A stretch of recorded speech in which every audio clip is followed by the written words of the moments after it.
ഭരണിക്കാവ് ദേവീക്ഷേത്രത്തിലെ തിരുവാഭരണം, തങ്ക അങ്കി എന്നിവയുടെ സമർപ്പണം ചൊവ്വാഴ്ച നടക്കും. ഇതോടനുബന്ധിച്ച് വിവിധ ചടങ്ങുകൾ നടത്തും.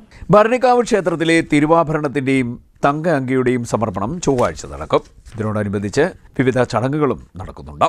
രാവിലെ 5 മണിക്ക് ഹരിനാമ കീർത്തനം, തുടർന്ന് ഭാഗവത പാരായണം, ഇതിനുശേഷം തിരുവാഭരണ ഘോഷയാത്ര എന്നിവ നടക്കും. ക്ഷേത്ര ജംഗ്ഷനിൽ നിന്നും താലപ്പൊലി, മുത്തുക്കുട, വാദ്യമേളങ്ങൾ എന്നിവയുടെ അകമ്പടിയോടുകൂടി തിരുവാഭരണ പേടകം എഴുന്നള്ളിച്ച് ക്ഷേത്രത്തിന്റെ വടക്കേ ആൽത്തറ വഴി ക്ഷേത്രത്തിൽ ഘോഷയാത്ര എത്തിച്ചേരും. ഭരണസമിതിക്ക് വേണ്ടി ദേവസ്വം പ്രസിഡന്റ് തിരുവാഭരണം പ്ലാക്കുടി ഉണ്ണികൃഷ്ണൻ നമ്പൂതിരിയെ ഏൽപ്പിക്കും. തുടർന്ന് കലശാഭിഷേകത്തിന് ശേഷം തിരുവാഭരണം ചാർത്തൽ നടക്കും.